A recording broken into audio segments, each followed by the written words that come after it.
Bienvenue au Bulletin des régions. Au sommaire, cette semaine, à Plessisville, les jeunes s'entraînent pour un concours de robotique. Dans le Bas-Saint-Laurent, 8 MRC travaillent en synergie pour développer l'économie circulaire. Aux îles de la Madeleine, la PSI se prépare pour la reprise de la pêche au Sébaste.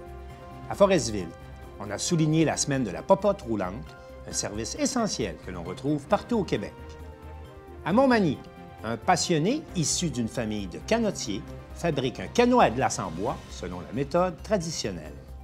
À Grande-Rivière, on développe nos futurs athlètes olympiques. À Montjoly, 2 artistes initient les jeunes à l'importance de se laisser aller dans un processus de création musicale. Et enfin, à Saint-Casimir, Stéphanie Coallier pratique la thalasso-bébé pour les nouveau-nés. Bonne émission!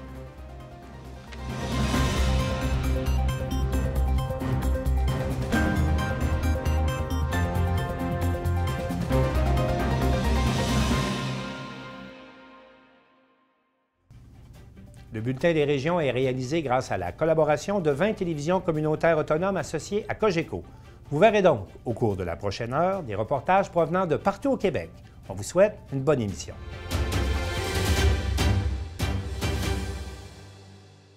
À la polyvalente La Samar, on pratique la robotique pour participer au concours FIRST qui vise la reconnaissance des sciences et de la technologie. Un reportage de Sylvana Suarez de la télévision de l'Érable.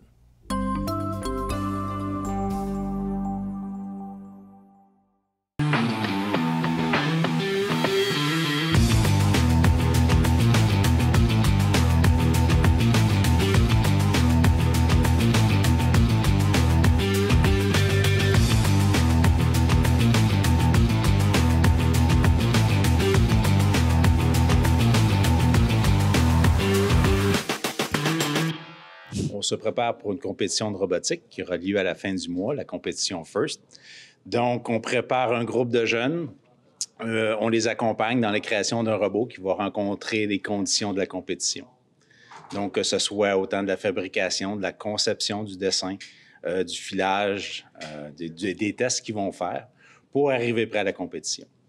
Et voyons un exemple de l'objectif qui a le projet FIRST. Ça en est une, on en voit une. C'est en Californie. Donc, on voit tantôt, quand on parlait des cubes et des cônes, que les jeunes doivent aller déposer sur des modules de leur côté, en allant aller chercher du côté opposé. Certains étaient là au départ. Et à la fin du jeu, doivent aller se stationner sur leurs balances respectives. Mais bref, présentement, ce qu'on voit, c'est la partie pilotée. Au début du match, c'est une partie qui est en mode autonome, préprogrammée, que les jeunes ont préprogrammée. Puis présentement, c'est des pilotes qui pilotent leur robot. Mais chaque robot, comme on disait tantôt, sont différents. Ils répondent aux mêmes règlements, mais c'est la vision des jeunes de comment faire le plus de points forts. Donc, divers mécanismes, soit de pinces, de bras télescopiques, différents mécanismes pour attraper les pièces. Il y a plusieurs règlements. On reçoit presque un bon document d'une bonne épaisseur quand on débute la saison. Toutefois, ils nous font quand même une vidéo qui résume visuellement de quoi a l'air la compétition, surtout comment faire des points. Comme on voit ici, ils nous expliquent en mode autonome comment aller faire des points avec les cubes et les cônes. On peut aller aussi se placer sur la balance, encore là, toujours en mode autonome, c'est-à-dire que c'est préprogrammé.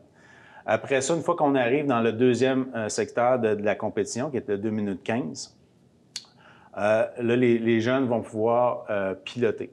Donc, ici, nous présentaient, bon, on dit, il y a les robots peuvent avoir chacun une pièce. Il va y avoir des pièces qu'on peut placer dans le milieu du jeu, des pièces qui peuvent être choisies. Donc, dans le mode autonome, on peut aller voici comment faire des points. Donc, si c'est le niveau supérieur, intermédiaire ou le niveau du bas. Et ça, c'était toujours dans le mode autonome. Puis aussi, dans le mode autonome, on peut aller se stationner sur la balance. Donc, 12 points. Vous voyez les robots qui sont représentatifs, on les voit tous différents. C'est pour déjà faire partie de l'imaginaire des jeunes de dire qu'un robot peut tout être fait différemment. Ça, c'est dans le mode autonome. Donc, après ça, on arrive au temps de 2 minutes 15. À ce moment-là, c'est les pilotes vont vraiment aller prendre leur télécommande et la compétition part une deuxième fois. Donc, on a une station de joueurs humains qui peut donner des cônes ou des cubes.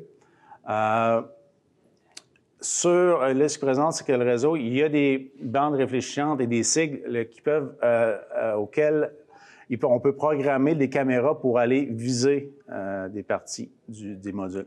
Il y a des points en allant porter les cubes, mais en plus, quand on les met en série, ça donne des points supplémentaires. Il y a même des critères, des sections de ça, que si les deux équipes des deux côtés les remplissent, ça donne des points en plus. À la fin du jeu, le but, c'est d'aller se stationner sur la balance et de la mettre à niveau. Et effectivement, on voit que ça rentre serré, mais souvent, les grandeurs qu'on voit souvent des robots, ils ont fait la plateforme voire très juste, voire très, très limite. Qu'on fait des robots de grosseur habituelle, ça risque de ne pas rentrer. Ça fait plusieurs mois qu'on est en train de préparer notre robot pour la compétition, tout dépendant de notre défi. Cette année, notre défi a été d'aller porter des cubes et des cônes sur des plateformes pour nos cubes et des tuyaux pour nos cônes, ainsi que de monter sur une balance. C'est notre défi de cette année, alors on a pensé faire un bras pour pouvoir être capable d'aller porter plus loin nos cubes, nos cônes, tout dépendant de où est-ce qu'on voulait aller. On a aussi décidé de faire une gratte vers le sol pour se dire s'ils sont au sol puis on n'est pas capable de les prendre, on a juste à les tasser pour que peut-être un de nos coéquipiers soit capable, tout dépendant, ou juste les ramener dans la zone pour qu'ils soient capables. C'est pour ramasser les cônes puis les cubes puis pendant le match. Après ça, il y a le mât ici, ça sert à étendre la pince pour prendre des objets qui vont être proches du robot ou plus loin. Après ça, la gratte ici, ça va nous permettre de pousser des objets qui vont être au sol, mais plus rapidement que les prendre avec la pince. Après ça, il y a le châssis qui est la base du robot. Après ça, ici, ça c'est le compresseur. Ça sert à toute la pneumatique, tous les pistons, comme sur la pince ou les freins ici, puis sur la winch en haut. Après ça c'est des montants qui tiennent le mât. Le mât, dans le fond, c'est là-dessus que le mât télescopique. Puis ça, ça, on appelle ça un actuateur, mais dans le fond, ça sert à faire monter ou descendre le mât télescopique pour prendre les objets à différents niveaux. Après ça c'est les réservoirs d'air pour retenir toute l'air qu'on va avoir besoin pendant le match. Après ça, en arrière, c'est la plaque électrique. Bon, pour l'instant, elle n'est pas finie, fait que c'est ça. Mais c'est ça regroupe toutes les composantes électroniques qui sont sur le robot. Puis c'est ça, il y a les moteurs principaux en dessous qui vont servir à déplacer le robot. Puis c'est ça, en haut, c'est la winch avec son frein qui va servir à étendre et puis à ramener le mât télescopique. Sinon, il y a les deux caméras. Une ici pour voir plus qu'est-ce qu'on fait avec la pince.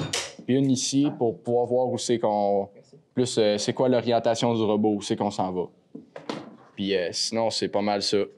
Dans le fond, la programmation, c'est le moteur principal du robot.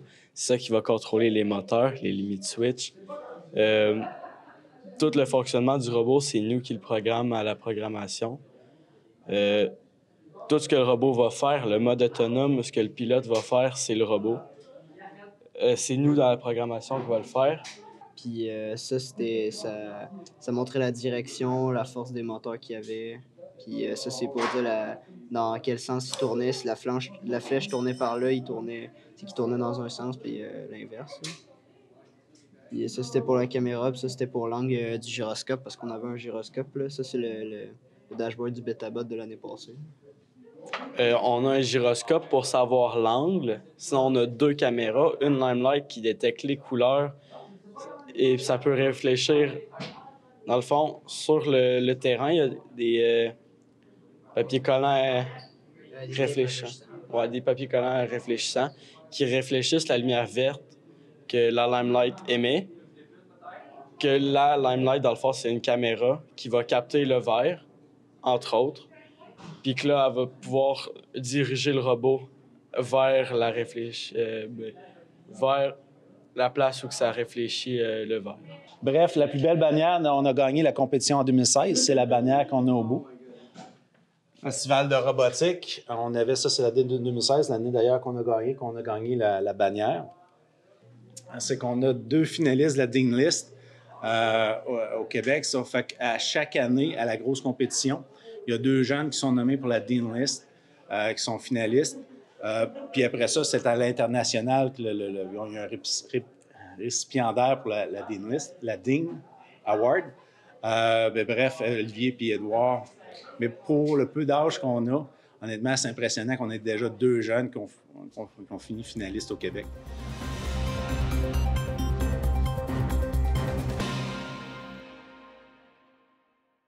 Afin de soutenir le développement de l'économie circulaire, 8 MRC participent à l'initiative Synergie Bas-Saint-Laurent visant le maillage entre les entreprises.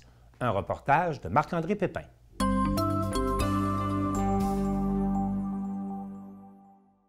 Je me trouve devant les bureaux de la SADC des Basques, puisqu'aujourd'hui, à l'émission, on va parler de maillage entre les entreprises et d'économie circulaire. Pour m'en parler, je rencontre Francis Beauregard, qui est chargé de projet chez Elim Conseil en économie circulaire. Qu'est-ce qu'on fait aujourd'hui? C'est qu'on fait un atelier de maillage. Qu'est-ce que c'est un atelier de maillage? C'est qu'on rencontre des entrepreneurs, puis on explique c'est quoi le concept de l'économie circulaire, puis on demande aux entreprises de nous amener des offres ou demandes par exemple, de matières résiduelles. Puis on peut voir si on peut mailler des entreprises ensemble pour que les offres et demandes puissent se mailler ensemble. J'ai demandé à M. Beauregard qu'est-ce qui a amené à faire une telle activité de maillage. Un atelier de maillage, en fait, c'est une activité qu'on fait à plusieurs moments, en fait. Là. Il y a plusieurs activités d'atelier de maillage. Le mois dernier, justement, on en avait un dans la Matapédia, à Sébec.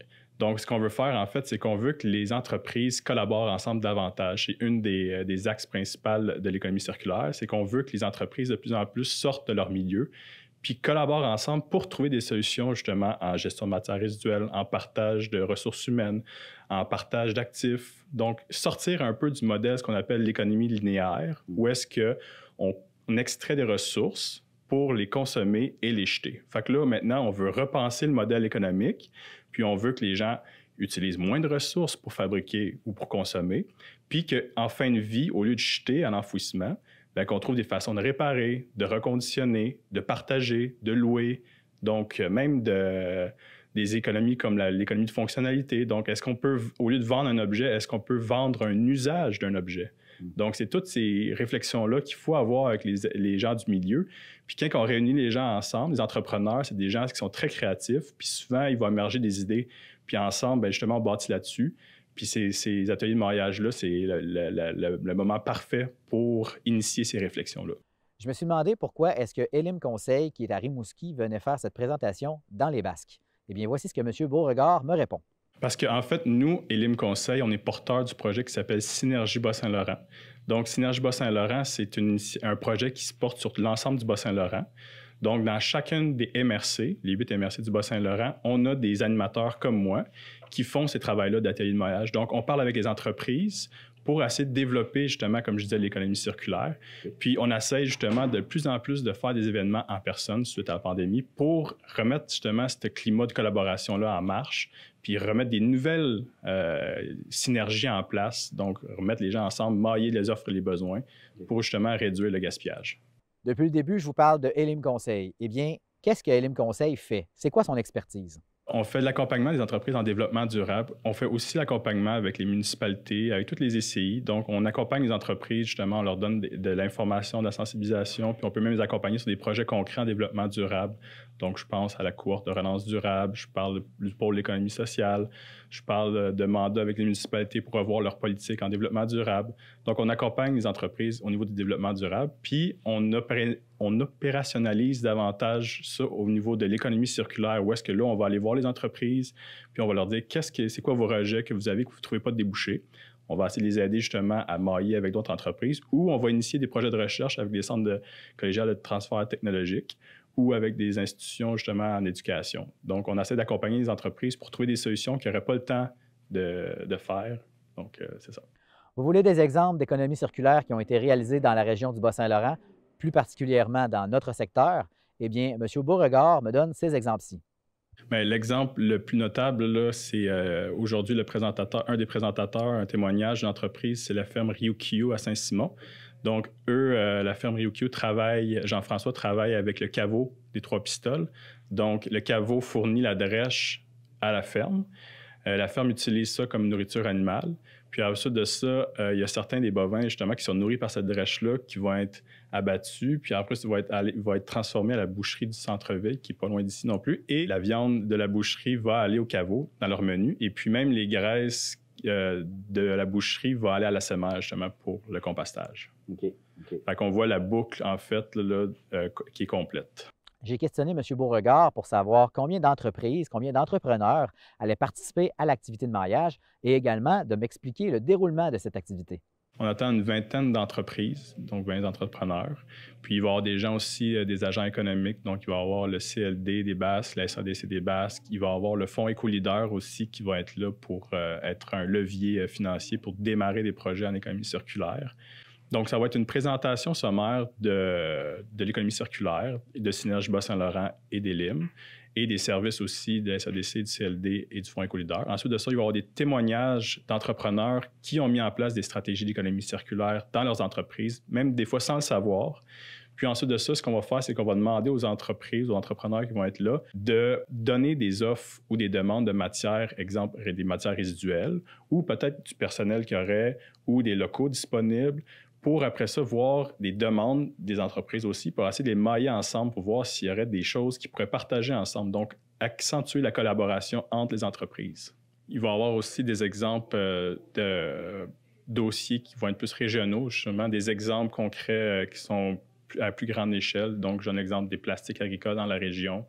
Donc, il va y avoir ces genres d'enjeux-là aussi qu'on va discuter qui seraient intéressants, qui sont des enjeux qui ne sont pas nécessairement une entreprise avec une entreprise, qui peut être un enjeu commun à plusieurs entreprises qui voudraient trouver justement un débouché ou une façon de valoriser des rejets. Donc, si vous aussi, vous pensez avoir un produit, une matière qui peut participer à l'économie circulaire, je vous invite à contacter M. Francis Beauregard chez Elim Conseil ou directement la SADC de la MRC des Basques. La meunerie, il y avait plein de big bags que ne savaient pas quoi faire, c'était les gros sacs.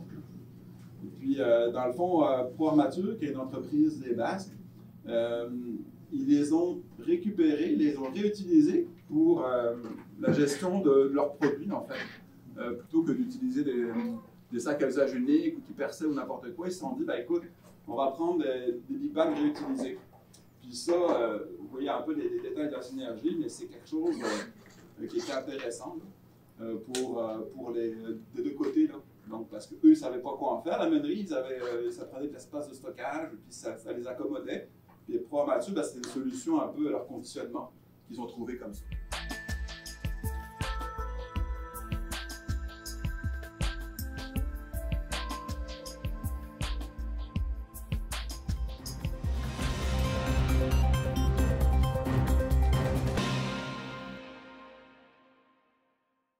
Marc Daire de la télévision de Gaspé s'entretient avec Jean-Bernard Bourgeois, qui est le président de l'Association des pêcheurs de Sébaste-des-Îles.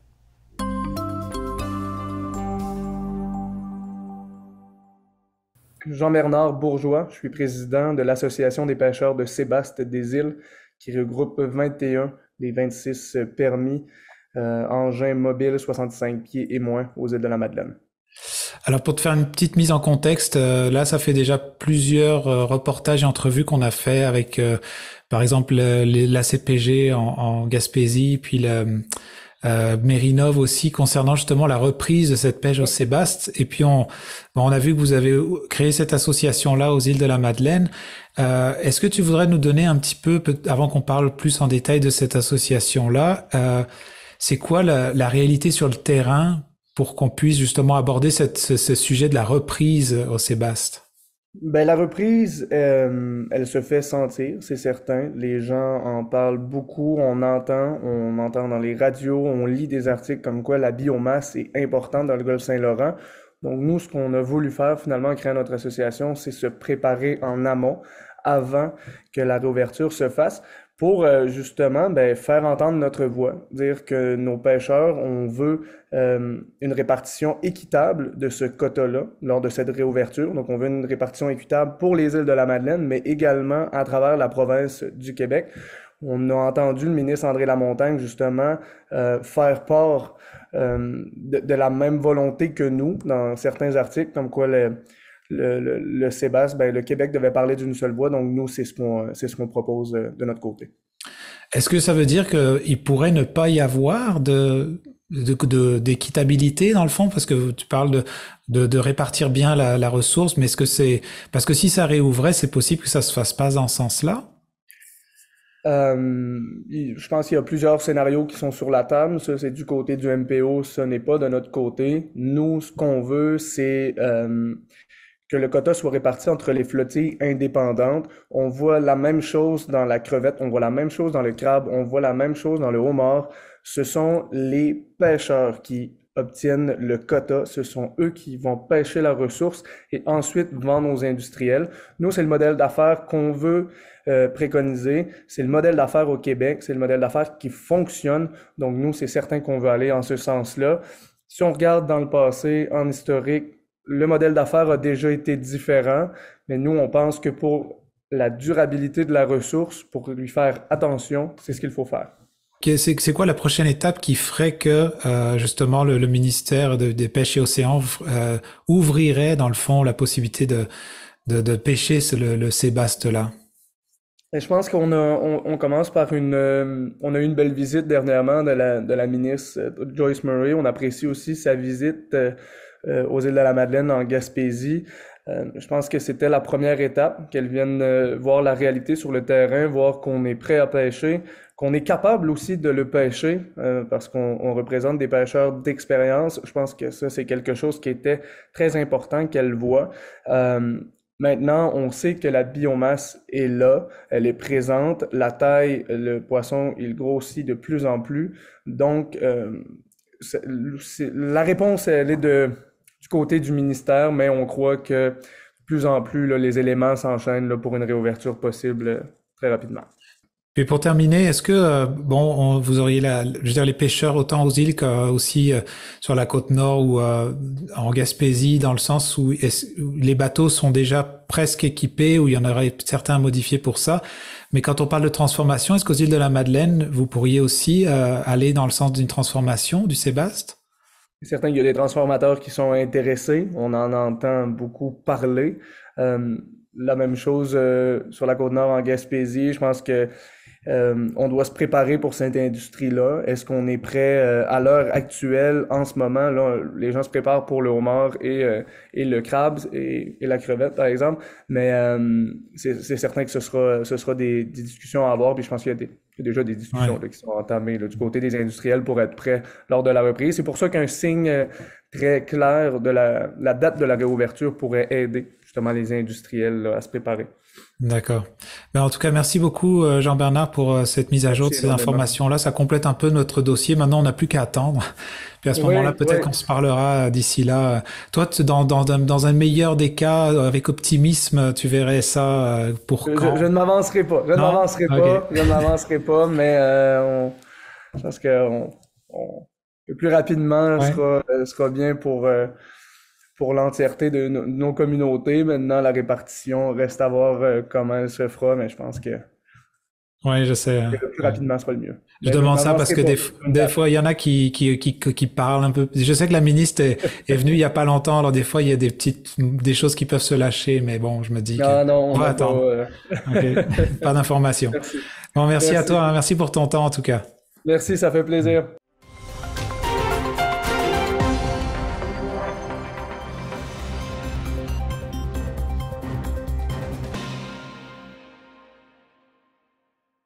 À Forestville, Alain Manning de la télévision du Littoral a rencontré Marie-Ève Boivin, qui est la directrice générale du centre communautaire Le Nordais. Il est question de la Semaine québécoise des popotes roulantes.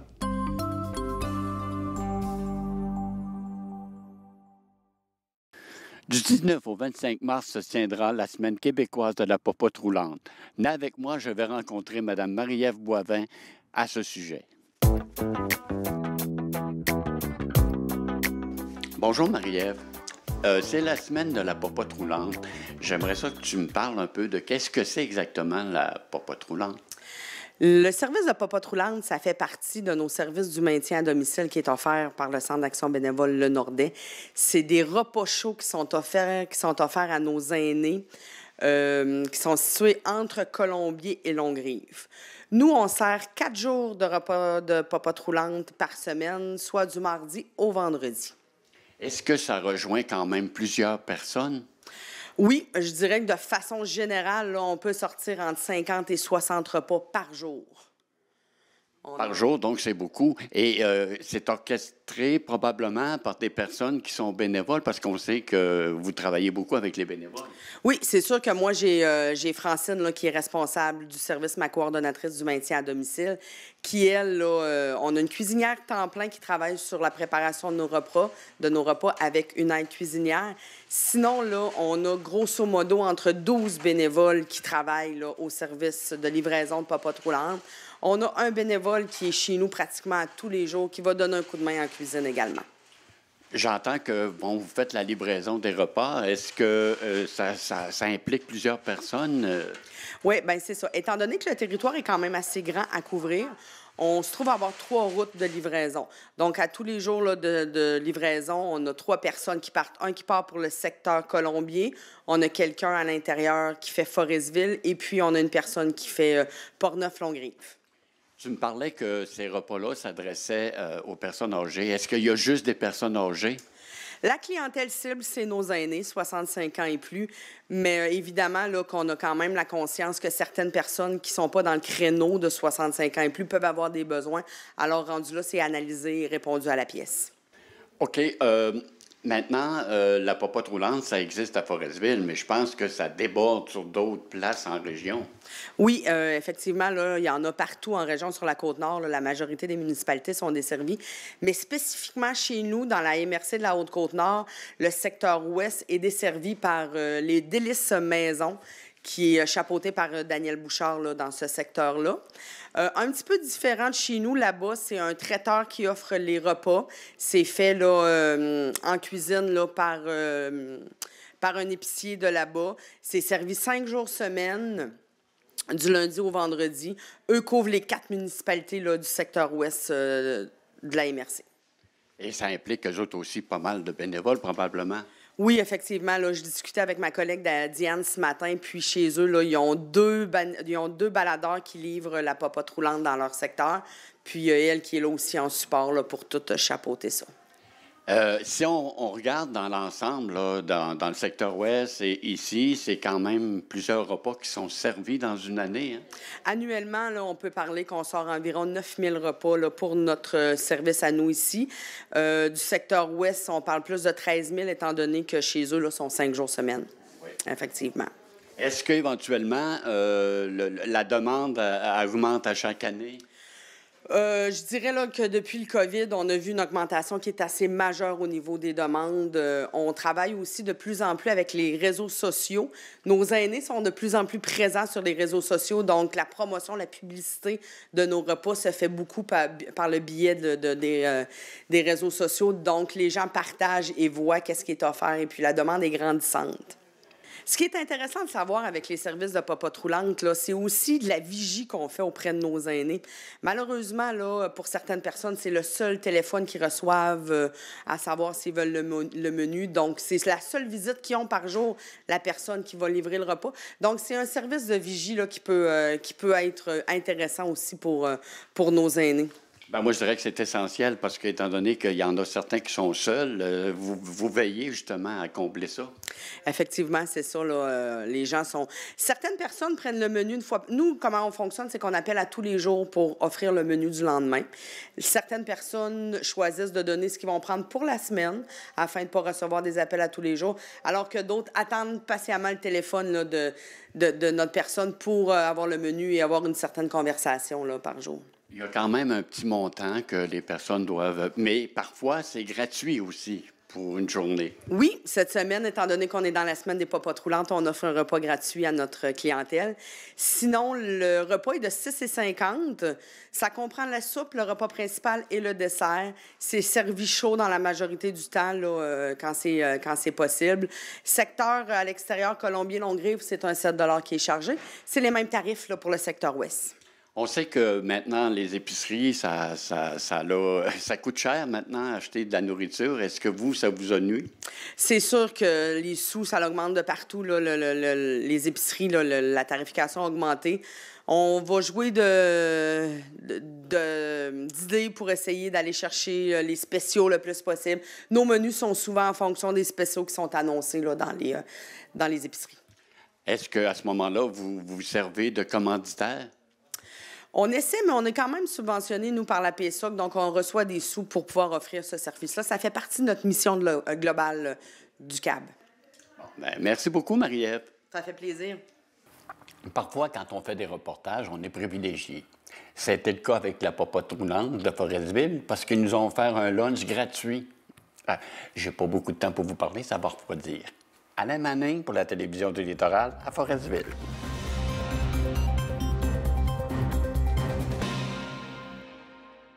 Originaire d'une famille de canotiers, Kevin Gagné a construit un canot à glace en bois en respectant la méthode traditionnelle. Marie-Ève Lamonde de CEMA TV l'a rencontré.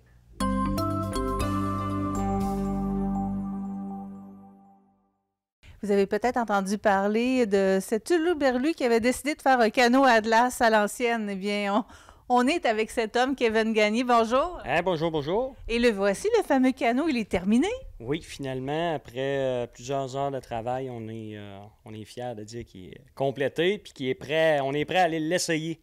Bien, on va recommencer à la base. J'aimerais ça que vous nous racontiez d'où vous est venue l'idée et comment ça a parti tout ça. Bien, écoute, l'idée, ça fait longtemps que ça me trotte dans la tête parce que je viens d'une famille où le canot à glace a toujours été présent. D'une famille de canotiers, puis là, ben, quand j'ai commencé à faire du canot à glace, on était dans les années où le canot à glace avait été plus développé, fil de verre et puis tout. Puis, c'est comme je vous dis, à un moment donné, je dis non. Là, j'ai dit, je veux... Parce que moi, personnellement, j'ai jamais essayé un canot à glace en bois. J'ai souvent entendu parler, mon père, mes oncles, tout le monde, de canot à glace en bois, que c'était la belle époque. Ben, je me suis dit, tabarouette, on va le savoir parce qu'on va l'essayer. Donc voilà, vous l'avez construit vous-même cet hiver? Oui, on a construit ça cet hiver avec l'aide de Raymond. Bien évidemment que pour se lancer dans un projet comme ça prend un savoir-faire qu'on ne peut pas acquérir d'un livre. C'est pour ça que je me suis associé avec Raymond parce que Raymond a le savoir-faire pour la construction d'une telle embarcation. Puis on voulait vraiment faire ça de la même manière que c'était fait à l'époque. Bon, je ne dirais pas qu'on a tous pris les mêmes outils, on s'est facilité un petit peu la vie, mais c'est vraiment ça que je voulais avoir, là, un savoir-faire vraiment comme à l'époque. Oui, on a la chance, on est d'ailleurs dans votre garage. C'est ici que vous avez fait toute la fabrication. Quand Kevin vous a parlé de ce projet-là, comment vous avez réagi? J'ai dit oui tout de suite, sans problème. Puis là, vous n'êtes pas à votre premier rodéo, là, vous en avez plusieurs de fait, vous, des canots? Le canot, c'est mon premier. Oh. Mais j'ai fait des chaloupes. La différence, c'est que les chaloupes, ils ont derrière carré, puis ça, c'est le pointu des deux bouts. C'est ça que j'ai dit à Kevin. Donc, je pense que vous êtes un amateur de canot à glace aussi. Oui, j'ai couru pendant 4 ans de temps. La 5e année, la course avait été annulée, puis j'ai arrêté après ça. Est-ce que ça vous manque? Oui, je pense encore. J'aimerais ça retomber plus jeune, puis retourner. C'est une espèce de drogue, je pense. Ouais. Kevin, j'aimerais ça que vous me parliez des différentes étapes que vous avez pour réaliser ce canot-là. Oui, bien en fait, les premières étapes, c'est vraiment de se trouver le bois, hein, parce que ça prend un bois d'une bonne qualité, un bois qui n'a pas passé au séchoir, comme Raymond nous a expliqué. La première étape, c'est de trouver le bois. Que ça va nous prendre. Là, ça nous prend du chêne, du cèdre, ça prend tout ça. Après ça, bien, la deuxième étape, c'est de découper notre bois, de l'amener prêt, comment je vous dirais bien, prêt au montage, pour pas qu'on aille à mixer les deux. Là, le montage, le sciage, là, à un moment donné, qu'on est empêtré dans tout ça. Puis après ça, bien, c'est toutes les étapes d'époque, de placer les moules, de placer les lisses. Après ça, on commence à faire notre bordée. Puis, qu'est-ce qui est long un petit peu? Bien, c'est tout ce qui entoure la finition, un petit peu. Hein? On s'applique encore plus pour qu'il soit beau, le vernis, parce que, comme vous le voyez, on voit tout le bois à l'intérieur. C'est ça qu'on voulait aussi. On aurait pu le peinturer, mais on voulait garder ça vraiment, vraiment très beau, fait qu'on a verni. Ça fait plusieurs étapes, mais tout c'est superbement bien fait. Puis, je n'ai pas besoin de vous faire de gâchette que Raymond, c'est l'homme. C'est un passionné. On a eu que du plaisir à bâtir ce canot-là. Je veux qu'on revienne au bois parce que je pense que ça se trouve pas dans une cour à bois, hein, ce bois-là. Non, faut vraiment s'y prendre d'avance pour aller chercher le bois en forêt, le scier, le déligner, hein, si on veut, puis le faire sécher. Il faut vraiment le faire sécher de la bonne manière pour qu'on puisse arriver à un résultat comme ça. Et comment on choisit le bois? Un arbre qui n'a pas trop de nœuds, pour avoir du bois clair de nœuds, puis ça, c'est difficile. C'est à l'habitude, à l'œil, on peut le voir dans le bois. Est-ce que le bois de ce canot-là a été trouvé dans la région ici? Ben là, on a pris à l'île aux Oies pour le faire, mais pour le prochain. Moi, j'en avais un peu, on s'en est servi, mais on en a coupé pour l'année prochaine pour un autre. La période de séchage, c'est d'environ combien de temps? Ça varie d'1 an à 2 ans, idéalement. Quand il y a dans les bonnes conditions, 1 an à 2 ans. OK, donc ça a commencé, vous avez commencé à le faire cette année, mais on peut dire que vous avez commencé il y a 2 ans. On a eu la chance d'avoir du bois déjà prêt d'avance. Là, au travers de la construction de celui-là, on s'est préparé pour peut-être éventuellement un autre. Fait que là, les billots sont coupés, il nous reste qu'à les scier et à les faire sécher. Mais celui-là, on a eu la chance de déjà avoir du bois de prêt qui nous attendait. Là. Bon, là, il est prêt. Est-ce qu'il s'en va dans un musée? Qu'est-ce que vous faites avec? En fait, il y a plein d'options qui me trottent dans la tête, mais la première, c'est d'aller l'essayer. C'est ça. C'est d'aller l'essayer. C'est sûr que là on ne l'a pas fait pour rien. On veut vraiment aller l'essayer, la première des choses. Puis la deuxième, ben, ça va probablement être ça. C'est sûr que l'été, avec le travail, le canot à glace, on n'en fait pas beaucoup. Fait que je vais en faire profiter probablement un musée quelque part, là, soit à l'île aux Grues, ou on verra. Mais c'est ce qui va advenir de ce canot-là. Il va finir dans un musée pour l'été. Puis l'hiver prochain, ben j'ai une petite idée peut-être un peu folle d'aller faire peut-être 1 ou 2 courses en canot à glace avec, là, pour montrer aux autres canotiers un peu c'était quoi le canot à glace à l'époque. Là. La mise à l'eau se fait quand? On devrait faire ça le 1er avril parce que là, on a construit le bateau comme c'était à l'époque. On essaie de tout faire comme c'était à l'époque. Bon, là, à l'époque, on parle de bénir le canot. On fait venir un curé pour le bénir qui va théoriquement le protéger. Fait qu'on veut tout faire vraiment d'un règle de l'art. Fait qu'on on y va de cette façon-là. Fait que le 1er avril, c'est ce qu'on va faire. On va le faire bénir par le curé. Par la suite, on invite les gens de Montmagny, des régions, qui veulent venir le voir, à venir le voir, le toucher, parce que c'est quand même une belle œuvre d'art. Hein? Puis après ça, ben, on ne fera pas de cachette, on va aller l'essayer. Est-ce que vous avez déjà vos coéquipiers? Ah oui, on a déjà des coéquipiers de travail. Pour le premier essai, on va y aller avec plus une équipe, je dirais, vintage. Parce que ce canot-là a fait beaucoup réagir. Il a fait réagir des anciens canotiers qui venaient le voir. J'invitais tout le monde à venir le voir. Viens le voir, ça vaut à peine. Puis là, ben, quand il rentre ici, ben, c'est tout le temps la même chose. Les yeux viennent pétillants. Puis là, on sent que les souvenirs remontent. Puis hey, je me souviens en telle année. Puis là, on a couru. Puis tu sais. Fait que là, probablement pour le premier essai, ça va être ça. Ça va être une équipe vintage. Là, j'ai réussi à convaincre Raymond de rechausser les grappins. Et puis là, tranquillement, on va se monter une équipe pour aller essayer ça. Puis pour le premier essai, ça va être ça. Puis le deuxième essai, ben là, après ça, on va essayer l'équipe 2023 avec qui je cours l'hiver là, pour leur montrer aux autres et tout c'est quoi. Donc, on peut dire que le 1er avril, tout le monde est invité à venir. C'est vers 11h. Et ça va être à quel endroit exactement? Bien, on devrait faire ça dans la rue des Canotiers, ici en bas, où il y a la descente à bateau. Proche du fleuve. Je trouvais le site quand même approprié pour ça. Parce, tout de suite après, ben, on va pouvoir aller l'essayer vraiment dans le bassin à Montmagny. Puis on invite les gens à venir découvrir ça. Un peu de glace de partie. Vous pouvez trouver de courir jusqu'au large. Ça fait combien de temps que vous n'avez pas fait du canot à glace? Dernière année, en 1984. Okay, donc, ça va être un gros retour. Là. Oui, un gros retour, oui. Donc, on invite vraiment les gens à aller faire un tour, à aller voir le canot. C'est vraiment magnifique. Il est de toute beauté et on le sent vivant. Donc, c'est une invitation, pas de moi, De Kevin et Raymond, bien sûr. Oui, parce que c'est quand même assez important. Je veux dire, le canot à glace fait partie de l'histoire de Montmagny, fait partie de l'histoire des îles de la région. On invite les gens à venir voir ça parce que c'est pas commun de voir ça de nos jours. Hein. Des constructeurs de canots à glace, c'est ça, comme Raymond le dit, il y en aura de moins en moins. Hein. C'est pas commun qu'on voit des gens avoir ce savoir-faire-là. On espère que ce savoir-faire-là ne se perdra pas. C'est peut-être un peu pour ça aussi qu'on le fait. On a documenté toute la construction pour essayer qu'on n'oublie pas ça. Ce savoir-faire-là qui est lié à la région aussi. Hein. Mm-hmm. Oui, parce que le canot était en chantier, mais il y a un documentaire en chantier également. Oui, bien c'est ça. En fait, là, quand j'ai commencé à partir le projet de canot à glace, ça fait déjà quelques années, un de mes amis qui a entendu parler de ça, qui a communiqué avec moi, et puis semblait bien intéressé par le projet de tout filmer ça, documenter ça. Et puis, bien, écoute, on a embarqué dans l'aventure avec Bruno Bouliane, qui nous suit depuis le début. Et puis, on devrait avoir un résultat final d'un beau petit film sur la construction d'un canot à glace, là, sous peu. Et ça se poursuit donc, ce documentaire-là, ça va être filmé aussi le 1er avril. Oui, Bruno va être présent le 1er avril, filmer tout ça. Et puis, ce qui va conclure un petit peu la première portion.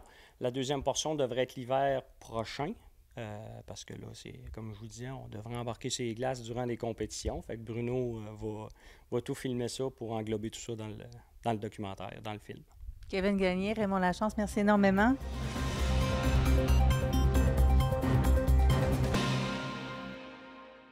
Marc Després de la télévision de la Métisse nous présente deux artistes qui préparent un album musical avec 161 jeunes de la Métisse.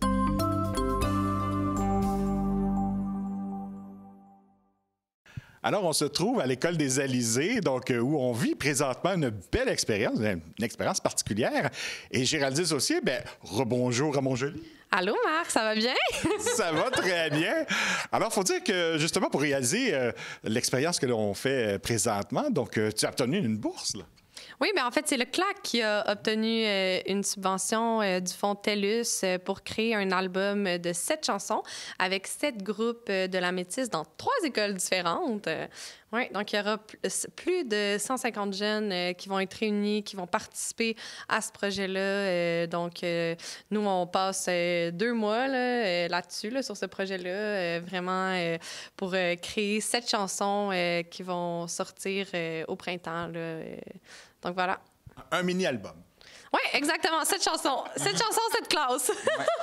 Et ça a lieu dans quelle école? Oui, donc ça a lieu aux Alizés, aux Cheminots et au Mistral. Donc, il y a même une école, une classe de secondaire. Oh. Oui. Et à ce moment-là, il contribue à toutes les étapes? Oui, donc vraiment, on est arrivé, il y avait seulement la thématique, donc on voulait vraiment que ça porte sur la métisse, sur leur appartenance à la métisse, sur comment ils se sentaient par rapport à leur territoire, à la nature. Donc, c'était vraiment ça, on partait là-dessus. Le sujet, c'était la métisse. Puis là, on a commencé à brainstormer, puis chaque classe avait une façon différente d'aborder la métisse, comme par exemple aux cheminots, mais eux, ils voulaient plus l'aborder par rapport aux montagnes. C'est plus à Saint-Octave, dans les montagnes. Donc là, on est vraiment allé... le sujet de la chanson, c'est les montagnes. Donc, on parle vraiment de leur amour face à la montagne, qu'est-ce qu'ils font dans les montagnes, les activités, les animaux qui les inspirent, puis comment ils se sentent par rapport à ça, la beauté du territoire, la beauté de la nature qui les enveloppe. Donc, le but, c'était vraiment d'entendre les jeunes par rapport à comment ils se sentent sur leur magnifique région. Puis je pense qu'on a vraiment senti ça, moi puis Charles, quand on va rencontrer les jeunes. On sent vraiment qu'ils adorent leur région puis qu'ils ont envie de partager leur amour puis de montrer à quel point qu'ils sont chanceux puis choyés d'avoir le fleuve au coin de leur rue. Puis, donc, c'est prendre soin d'en prendre soin aussi. Ouais. On dirait qu'il y a une conscience de la fragilité aussi de l'écosystème qui les entoure. Puis justement, ils le chérissent pas mal. Puis d'en prendre soin à long terme. Il y a une des chansons qu'on traite de ça aussi, d'ailleurs. Oui, c'est vrai. Fait que c'est super intéressant. Il y a comme vraiment une profondeur, je trouve, dans la réflexion même. Et est-ce que c'est difficile d'en arriver? Je pense, en tout cas, la conclusion de plusieurs, et même de la professeure tout à l'heure, c'est que c'est incroyable ce qu'on peut faire pour écrire une chanson. Et souvent, pas nécessairement beaucoup de temps. Là. Oui, ben c'est beaucoup de travail. Là, moi et Charles, on travaille aussi beaucoup comme en amont pour savoir comment on va les centrer, les enligner. Il faut vraiment qu'on arrive avec une idée quand même précise.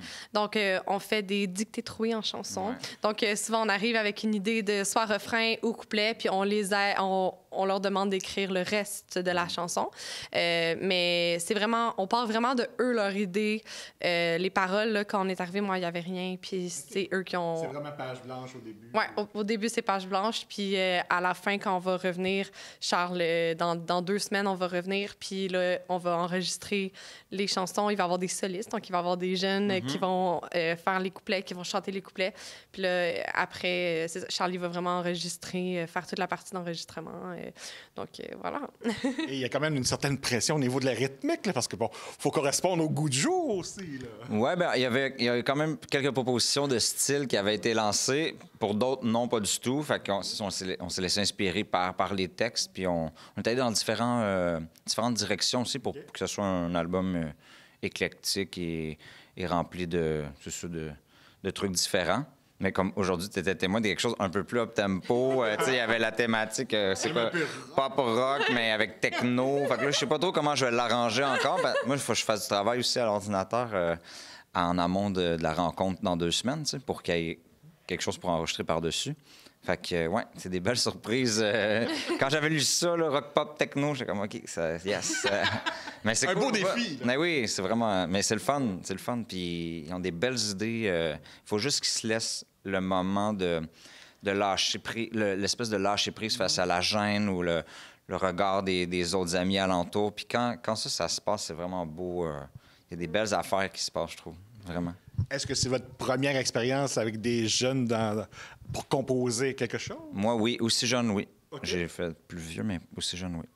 Ben non, en fait, moi, j'avais fait la crue des mots l'année dernière. Puis c'est comme ça que l'idée, a parti. Parce que l'année dernière, quand je faisais la crue des mots, je faisais des ateliers d'écriture de chansons. Donc là, c'était vraiment condensé. Là, c'était en 1 heure. On écrivait une chanson sur leur école de rêve. Mais j'avais déjà la mélodie qui était écrite.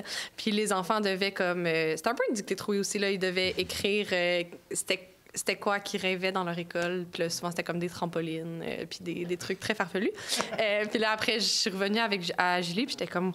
Il y a tellement des belles choses que les jeunes ont envie de dire, puis qui rêvent, puis ils ont tellement une belle imagination. Puis c'est suite, justement, à la crue des mots de l'année dernière que là, on a dit, ben là, il faudrait vraiment faire un album parce que les jeunes ont tellement de choses à dire, puis il faut qu'on le partage au monde. Là. Donc, c'est là que, justement, ça a parti.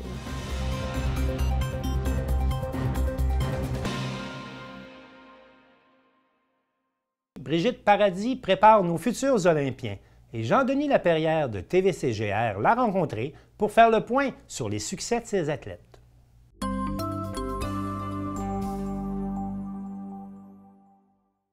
Donc, du 4 au 5 mars dernier, c'était le championnat d'athlétisme à l'Université Laval de Québec. Comment ça s'est passé?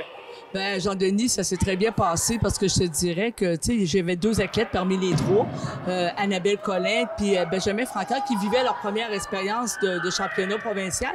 Puis quand c'est ton premier, là, c'est intimidant parce qu'ils sont pas habitués qu'il y a plus de monde. Ils sont pas habitués que les meilleurs au Québec sont là. Donc, il y a...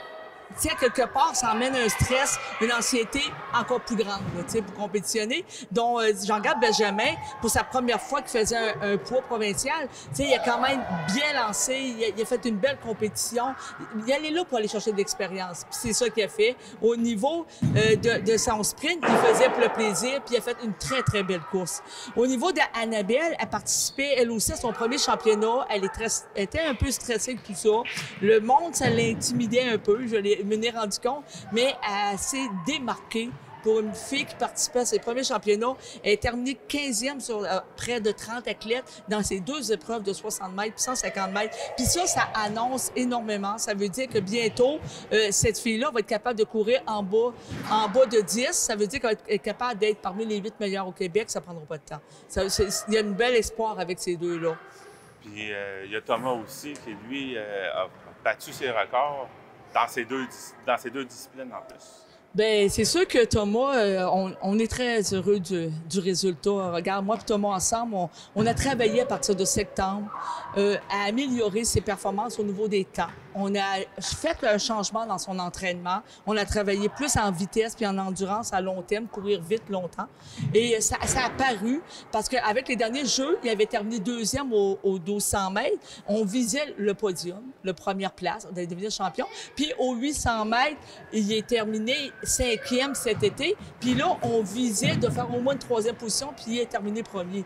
Donc, il est tombé champion provincial au 800 et au 1200 mètres. Et au niveau du 800, son meilleur temps était 2,39.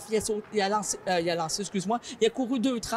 Puis au niveau de son 1200 mètres, son temps, c'était 4,13. Il a fait 4. Donc, imagine, là, une énorme performance. Les temps l'ont baissé énormément, donc il s'est fait remarquer. Les prochains Jeux scolaires, ça va être quand? Il va être le 15 avril prochain au Centre Claude-Robillard à Montréal. OK. Donc, il y a de quoi être fier de ces athlètes avec des performances comme ça. Mais tu sais, je veux dire, honnêtement, Jean-Denis, on peut être satisfait à Grande-Rivière parce qu'on s'entraîne à l'intérieur tout l'hiver. Puis on arrive en compétition comme des clubs qui s'entraînent sur des pistes intérieures. Nous, on n'a pas beaucoup d'infrastructures pour s'entraîner l'hiver. Là, bientôt, on va sortir dehors, puis on va se préparer pour les Jeux d'été. Dehors, sur notre nouvelle belle piste. Donc, je peux dire que ça va faire toute une différence. J'ai l'impression que nos athlètes ici à Grande-Rivière ont une facilité d'adaptation. Parce que comme on l'a vu aussi dans les derniers Jeux d'été, même si vous autres, vous étiez sur un parcours de gravel ici, vous arrivez là-bas sur des pistes synthétiques, ouais. Puis vous performez encore mieux que les autres. Oui, c'est ça, parce qu'on développe d'autres moyens d'entraînement que les autres ne développent pas parce qu'ils s'entraînent juste sur les pistes synthétiques. Donc, nous, vu qu'on a plusieurs surfaces, on s'entraîne dans des conditions plus dures. Donc, quand on arrive avec des conditions plus faciles, mais c'est certain que ça aide dans les temps. Puis, gars, je regarde au niveau de mes lanceurs, puis au niveau de mes sauteurs, bien là, ils vont pouvoir s'entraîner aussi à l'extérieur dans des vrais aires de saut et de lancer. Ça va faire toute une différence aussi parce que mon but personnel comme entraîneur, c'est pas juste de faire des champions au niveau du demi-fond. J'aimerais ça avoir des champions au niveau du sprint, au niveau des sauts, puis au niveau des lancers. Tu as participé à ton premier championnat. Oui. Comment tu as vécu cette première expérience-là? Ben, j'ai vraiment aimé ça. Tu sais, c'est sûr qu'au début, j'étais un peu plus stressée parce que je savais pas bien comment ça fonctionnait. Mais ma deuxième course, ça a vraiment mieux été. Puis c'était vraiment une belle expérience. Donc, c'est au sprint que tu as participé? Oui, c'est ça. Tu as fini dans les 15 premières? Oui, dans 60 mètres, oui. T'en es fière? Oui, vraiment. Je suis fière de moi. Tu sais, c'est mon premier championnat en plus, c'est que... Ouais. Et as-tu déjà hâte au prochain? Oui, j'ai vraiment hâte au prochain. T'es revenu avec la médaille d'or dans les 2 disciplines pour lesquelles tu as compétitionné. Oui. Comment te sens-tu d'être le champion? Ben, je suis vraiment content, puis je suis vraiment fière aussi. Les temps que tu as fait à tes courses, ça se être quoi? Au 1200, j'ai fait 4 minutes pile. Et au 800 mètres, j'ai fait 2 minutes 30. Puis tes records précédents, ça se être quoi? 1200 mètres, c'était 4 minutes 13. Puis 800 mètres, 2 minutes 39. Ah, c'est un bon écart. Ouais. Comment te sens-tu d'avoir battu tes records d'autant de secondes quand même? Ben, je suis contente que mes entraînements ont payé à quelque chose. As-tu hâte aux prochaines compétitions? Oui.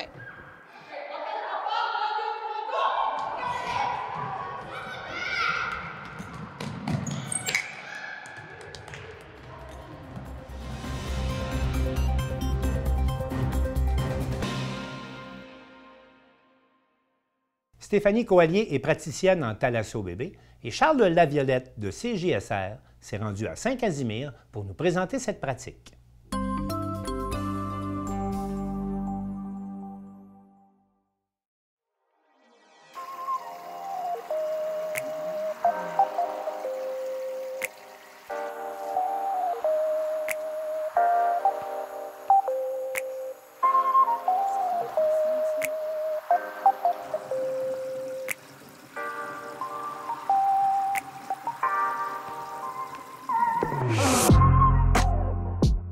thalassothérapie, les soins thalasso, dans le fond, le but, c'est de vraiment recréer la vie utérine.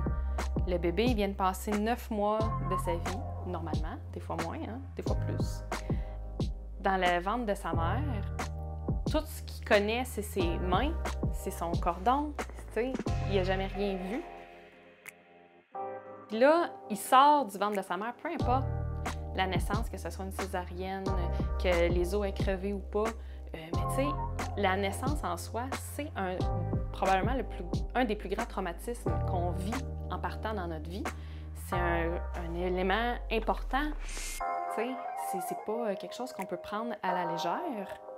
Suite à toutes mes naissances, là, je me suis dit, hey, le thalasso, là, ça m'interpelle. J'aurais dû avoir ça à ma fille si elle aurait joué sur beaucoup, tu sais. Sur des liens, les liens d'attachement du début, surtout. Donc, c'est ce qui m'a amené aussi à faire la formation en thalasso bébé. Parce que pour moi, ça venait me parler beaucoup, ça venait me chercher dans mes émotions. Puis je trouvais ça donc important de refaire cette étape-là, puis d'offrir ça aux gens. L'eau, quand il est à la bonne température, ça reproduit le liquide amniotique qui est dans le ventre de la mère. Fait que c'est ça qui se passe quand on met bébé dans le bain. Dans le fond, il retrouve ses repères parce qu'il se ramasse dans un liquide amniotique pour lui. Mais il faut vraiment qu'il soit à la bonne température. Puis c'est pour ça que moi, j'ai un thermostatique. Fait que dans le fond, mon eau est tout le temps ajustée à la bonne température pour que ça soit comme dans le ventre.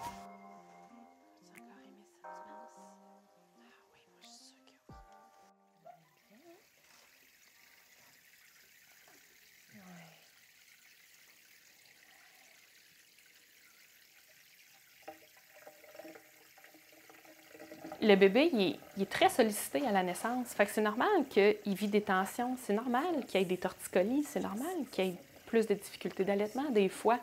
Fait que le fait de pouvoir refaire une partie de sa vie dans le bain, ça va aller le détendre, t'sais. Lui, il va retrouver ses repères, il va dire « Hey, là, je suis comme là où j'ai été bien tout le long de ma vie à date. » T'sais, lui, c'est tout ce qu'il a connu. Fait que là, tu le remets dans... Puis c'est important que ça soit dans le premier mois de vie de bébé, justement parce que tu veux qu'il n'ait pas perdu son repère utérin. Tu veux qu'il reprenne sa forme, puis tu veux qu'il puisse s'abandonner complètement. Parce que plus que tu attends, plus que le bébé va être plus réveillé, va être plus stimulé, puis il ne voudra pas s'abandonner puis se détendre dans le bain. Là, il se ramasse dans son bain, l'eau chaude, pareil comme dans le ventre de maman. Puis là, automatiquement, ça va se mettre à bâiller, les bébés vont faire « Ah, là, tu sais, ils se détendent, ils s'abandonnent. » Puis là, tu peux le reprendre, tu sais, tu peux le positionner comme tu veux parce que dans l'eau, tu sais, tout va bien, il se tient bien, un bébé, ça flotte. Tu le tiens, tu le manipules, tu vas aller le replacer en position fœtale. Fait que là, lui, il va faire « Ah oui, je me retrouve, là, tu sais. » Puis c'est de chercher un peu dans quelle position qu'il était, tu sais, parce qu'il y a des positions que tu vas faire que tu vas le voir, le bébé va gigoter, il va faire « Non, je suis pas bien. » Fait que là, à un moment donné, quand tu trouves la bonne position où ce que là, il va rester puis qu'il va s'abandonner, mais là, tu sais que tu l'as eu. Puis là, tu sais que c'est exactement comme ça qu'il était dans le ventre de maman. Dans le bain, ce qui arrive aussi, c'est que, bien, moi, je fais des petits massages. J'essaie de le détendre. Avec le jet de douche, bien, tu sais, on va faire les petits massages dans le dos, on va faire le massage dans le cou, sur la tête, là où on sent qu'il en a besoin, où ce qu'il veut être. Fait que là, je vais le voir, tu sais, est-ce que sa tête, elle tourne bien des deux côtés ou il y a un blocage d'un bord. Fait qu'automatiquement, si je vois qu'il y a un blocage de l'autre côté, mais moi, ça me permet de dire aux parents, « je sens que ça bloque, je pense qu'il faudrait que tu ailles consulter. »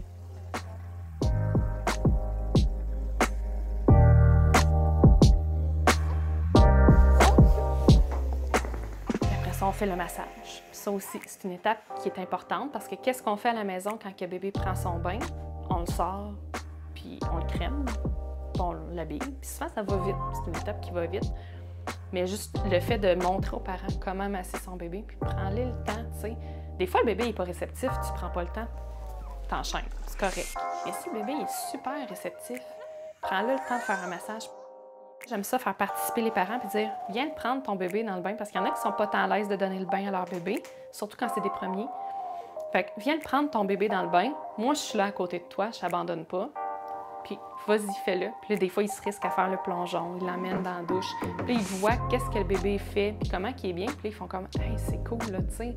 Nous, il fait pas ça à la maison, là. Puis après ça, ils le reproduisent à la maison. Puis ils se sentent bons. Ça augmente le sentiment de compétence parentale.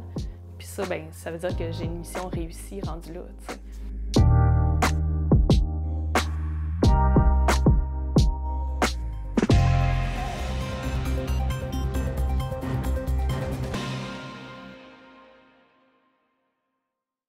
C'est tout pour le Bulletin des régions cette semaine. Je remercie toutes les télévisions communautaires participantes et je vous dis à la prochaine.